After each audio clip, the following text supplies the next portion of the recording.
ঘটনা তো এমনি তোমার আজকে বিয়ে হয়েছে 3 বছরের মতো হয়েছে। 3 বছর হয়েছে। ওখানে 2 বছরের একটা মেয়ে বাচ্চা আছে। এই বাচ্চা আনার পরের থেকে ঘরের ভিতরে শুধু অশান্তি করতো, মদ খাইতো, এসে মারাদিনি করতো। কে অশান্তি করতো? জামাই।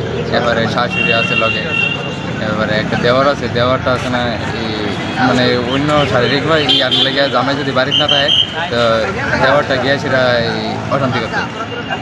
আর জামাই করলে জামাইয়ের কাছে জামাই বিশ্বাস করতো না। ইতালি ঝগড়া হইতো প্রত্যেক দিন। তো ঝগড়া হইতে তো আজকে মনে হয়েছে।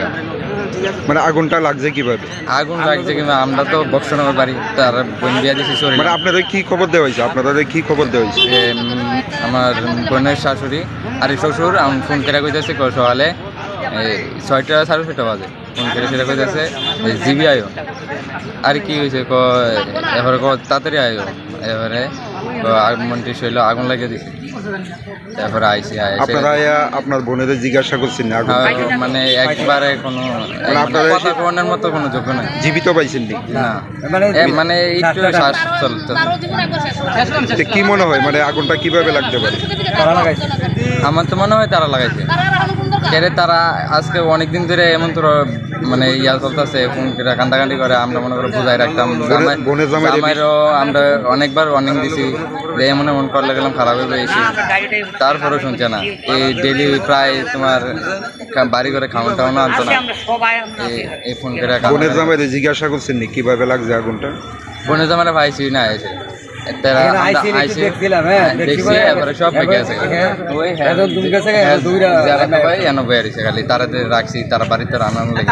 এখন অব্দি শ্বশুর বাড়ির লোক কেউ আসেনি? না, এখন অব্দি কেউ নাই। যারা তো ভাই আছে। এখন কি চান আপনারা?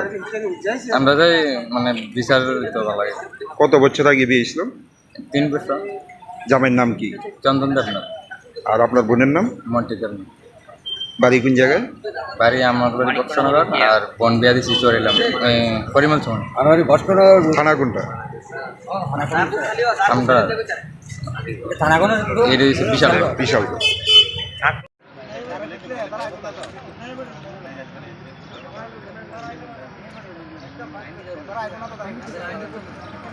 আমার মেয়ের সঙ্গে মনে করেন বছর 3 হয়েছে বিয়ে দিয়েছি। দেওয়ার পরে বাড়ি করে আইয়া মটত খেয়ে মারাদারি করে। এরপরে হ্যাঁ, কে মারধর করতো? আমার জামাই, মেয়ের জামাই। কি কারণে মারধর করতো? কী কারণে মারধর করতো মনে করেন আইয়া কয় টেহা আনতো বাড়ি বাড়িতে, এই আন সে আন। তো মনে করেন আমরা কত বুঝাই টুজাইয়া মনে করে দিতাম, যা পারছি তাই মায়ের বাতলিও দিতাম। এমনকি চালও মায়ের বাত নিয়ে দিয়েছি। এরপরে শ্বশুরটাও মনে করেন শ্বশুরটাকে 30,000 টাকা দিছি। হ্যাঁ, টাকাটা নিয়ে শ্বশুরে দেয় না। হ্যাঁ, চাইছিল আর কি আওলাদ চাইছে। তো এমনি চাইছিল, আমি কিছু 4 দিন করে দিলাইব বুঝেছেন। তাই এরপরে এইটাও দেয় না, চাইছি তো করে বেতালা। তাই আপনার একটা দেওয়ার আছে, দেওয়ারটা মনে করেন জ্বালায়। হ্যাঁ, বেতালা জ্বালায়। তো তাই আইলে তাই জামাইয়ের কাছে কয়, তারপরে শাশুড়ির কাছে কয়, শ্বশুর কাছে কয়, তারা পাত্তা দেয় না। এই আপনার এই জামাইটা আরও লাই দেওয়া দেয়, আমার ভাইয়ের লোক তুই থামান লাগবো, এ করুন লাগবো, সে করুন লাগবো, জ্বালা যন্ত্রণা করে। আজকে আপনারা কি খবর পাই আমরা হাসপাতালে? আজকে সকালবেলা আপনার 6টা বাজে, এই টাইমে আপনার কাছে ফোন করছে এই আমার মেয়ের শ্বশুরে। ফোন করে কয় আপনারা জিবি কে রে? কয় মন্ত্রীর গাওয়া আগুন লাগাই দিছে। কি মন্ত্রীর গাওয়া আগুন লাগাই দিছে? তাই এরপরে মনে করেন আমরা আর কি আমরা তো হয়তো হয়ে গেছি গা, চিল্লা পাল্লা করে তারপরে গাইলা ধরে আইছি হাসপাতালে। এসে মেয়েরা কি অবস্থা পাইছে?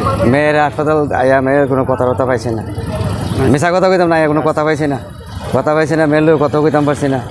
আয়া মেয়ের মানে টিকটিকে আছে, কথা কইতে না। কি মনে হয় মানে আগুনটা কিভাবে লাগবে? আগুনটা আমার মনে হইতেছে তারা আগুনটা লাগাই দিয়ে আমার মায়ের মারা লাগছে। কে লাগাইছে?